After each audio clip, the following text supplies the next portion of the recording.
France میں ایک ایسا واقعہ ہونے جا رہا ہے کہ جس کے بارے میں جب آپ پڑھتے ہیں، جب آپ سوچتے ہیں تو بڑا حیران رہ جاتے ہیں۔ فرانس میں ایک ایسا شخص ہے جو کہ 40 سال سے جیل میں قید تھا اور اب اسے رہائی ملنے والی ہے۔ جی بالکل، یہ ایک لبنانی شخص ہے اور یہ لبنانی شخص 40 سال پہلے اس کو جیل میں ڈالا گیا تھا۔ اب یہ جیل میں کیوں گیا تھا اور 40 سال تک کیا ہوتا رہا اور اس کے بعد اب اسے رہا کرنے کا فیصلہ کیوں کیا گیا ہے، یہ معاملہ کیا ہے، اس پر ہم بات کریں گے۔ ہمارے ساتھ یونس خان صاحب موجود ہیں جو سینئر جرنلسٹ ہیں، فرانس سے ہمیں جوائن کر رہے ہیں۔ السلام علیکم یونس صاحب، بہت شکریہ سر آپ کا پروگرام کے لیے وقت نکالا۔ اب یہ صاحب جن کا نام ہے جارج ابراہیم عبداللہ، تو اگر تھوڑا سا بتا سکیں کہ یہ صاحب کون ہیں اور کس جرم میں ان کو سزا دی گئی تھی؟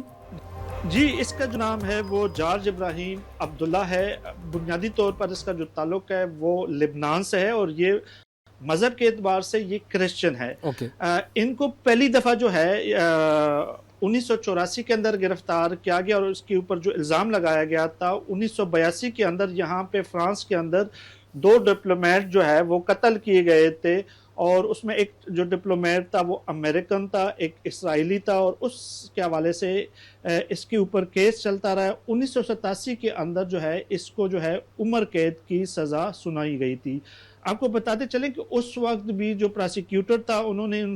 جو جج تھے ان سے عمر قید کی سزا کی نہیں مانگی تھی، ڈیمانڈ نہیں کیا تھا، بلکہ انہوں نے کہا تھا کہ 10 سال کی سزا دی جائے۔ لیکن اس کے باوجود جو ہے اس کو عمر قید کی سزا سنائی گئی، اور فرانس کے قوانین کے مطابق 1999 کے بعد اس کو رہا ہو جانا چاہیے تھا، لیکن بین الاقوامی دباؤ اور اس طرح کی چیزیں تھی کہ اس کو ابھی 40 سال ہو چکے ہیں اور ابھی تک وہ جیل میں ہے، اور یہ ان چند اشخاص میں ان کا شمار ہوتا ہے فرانس کی تاریخ میں جن کو اب تک فرانس کی تاریخ میں سب سے زیادہ جو ہے وہ جیل کے اندر رکھا گیا ہے۔ سے زیادہ جیل میں رکھا گیا اس کو فرانس کی تاریخ کے اندر، بالکل۔ اچھا، اب اس کو رہا کرنے کا فیصلہ جو ہے وہ کیوں کیا گیا ہے، کیسے کیا گیا ہے؟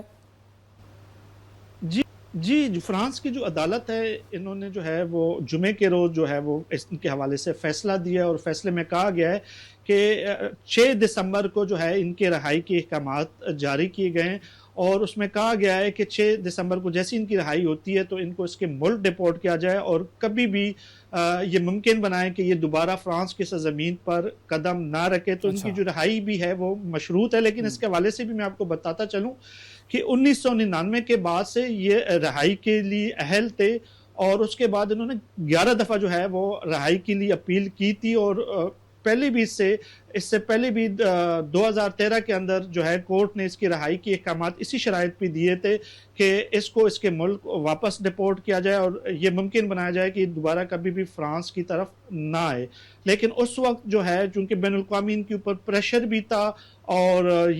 اس کی وجہ سے جو ہے جو پراسیکیوٹر تھا وہ انہوں نے اپیل میں چلے گئے تھے، اور اس کے بعد جو اس کی رہائی تھی وہ مؤخر ہو گئی تھی۔ ابھی بھی کچھ اس طرح کی صورتحال ہے، اور جو پراسیکیوٹر ہے انہوں نے کہا ہے کہ اس فیصلے کے خلاف ہم کورٹ میں جائیں گے اور ہم اپیل کریں گے، تو دیکھنا یہ ہوگا کہ اب کورٹ مزید اس حوالے سے کیا اقدامات کرتے ہیں۔ اچھا یونس صاحب، اب مجھے یہ بتائیں کہ اس کی رہائی پر جو بین الاقوامی پریشر تھا اس کا کیا ہوگا؟ اس پر بھی تو پھر امریکہ اور اسرائیل اعتراض کریں گے، ان کو کس طرح جواب دیا جائے گا فرانس کی طرف سے؟ جی اس وقت تو اس میں کوئی جو ہے دو رائے نہیں ہے کہ اس کیس کے حوالے سے ایک بین الاقوامی پریشر موجود ہے،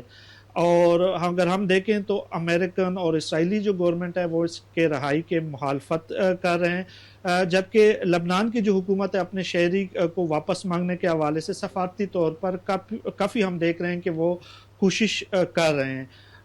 اگر اس وقت ان کے اوپر فرانس کے اوپر بین الاقوامی جو سفارتی جو ہے پریشر نہ ہوتا تو 1999 کے بعد ہی ان کی رہائی ممکن ہو پاتی، اور ہم دیکھ رہے ہیں کہ اس کے بعد 11 دفعہ انہوں نے اپیلی کی ہیں، اور اس میں ایک دفعہ